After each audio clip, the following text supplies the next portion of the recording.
Bismillahirrahmanirrahim. Assalamualaikum warahmatullahi ta'ala wabarakatuh. Alhamdulillah, Allahumma sholli ala Sayyidina Muhammadin wa ala ali Sayyidina Muhammad. Amma ba'du.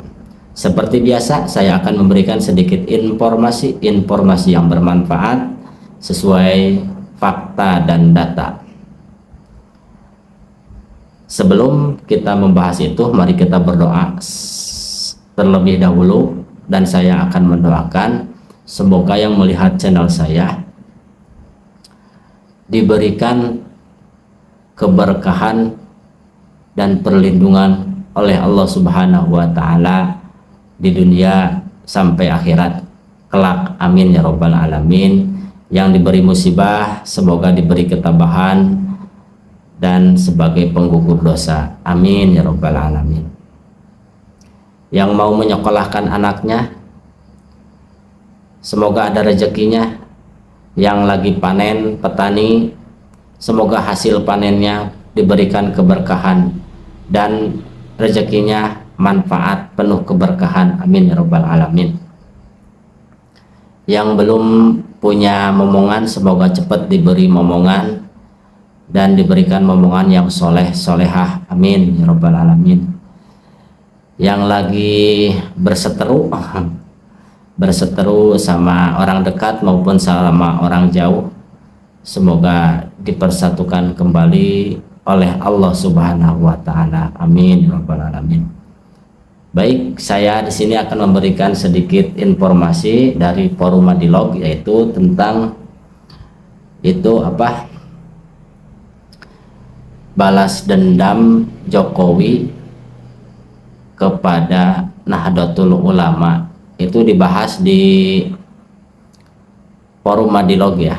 Jadi saya tidak membahas kecuali sudah ada beritanya terlebih dahulu, supaya tidak ngawang-ngawang, tidak berasumsi. Tapi kita belajar, mari sesuai data dan faktanya seperti apa. Ini dia videonya, cekidot. 4 tokoh kami berkongsi melakukan perampokan tanda kutip ala bajak laut politik menjelang Pilpres 2019.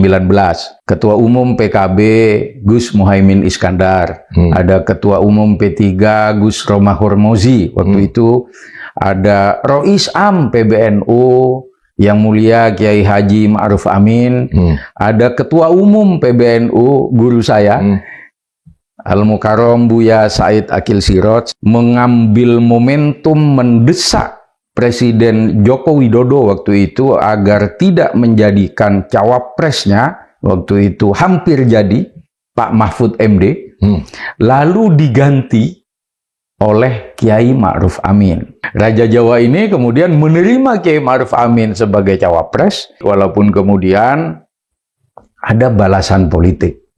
Muktamar NU di Lampung, kongsi 4 bajak laut ini pecah.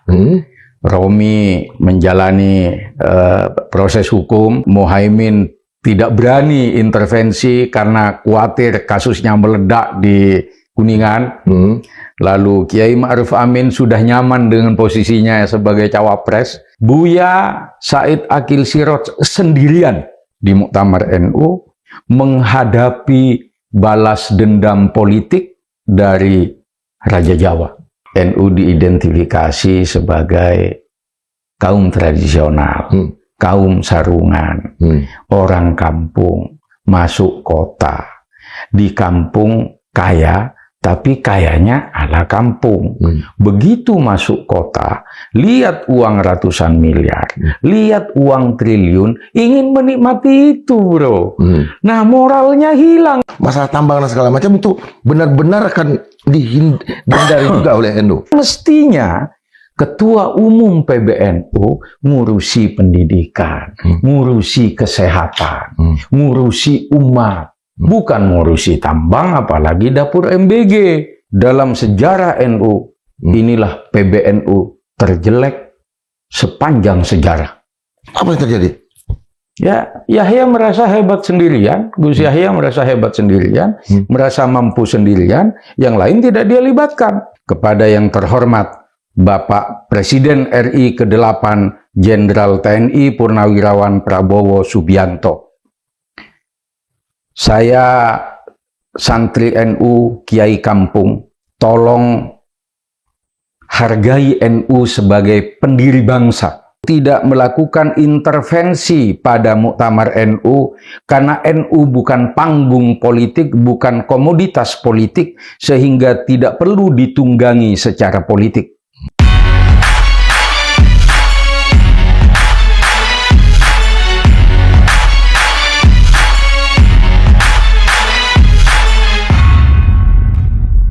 Sobat Madilog, pada tanggal 1 sampai 5 Agustus 2026 ini akan ada muktamar organisasi massa terbesar di Asia Tenggara, kalau saya bisa sebut ya, Muslim ya, yaitu Nahdlatul Ulama. Nah, menjelang peristiwa yang sedang ditunggu-tunggu itu, pada bulan Juli ada acara-acara yang lain gitu. Nah, tentu pertanyaan publik hari ini adalah, di tengah persaingan politik yang terjadi di internal Nahdlatul Ulama, sebetulnya arah yang paling dirindukan, yang paling dinantikan, dan tugas sejarah dari Nahdlatul Ulama itu apa? Apakah cuma sekedar menjadi tempat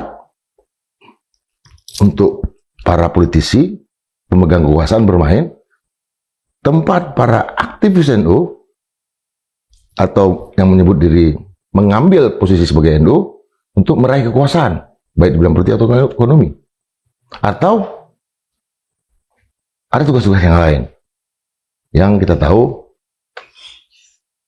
banyak di kalangan Muslim disebut sebagai tugas-tugas kenabian. Nah, untuk membahas sesuatu yang sangat besar ini,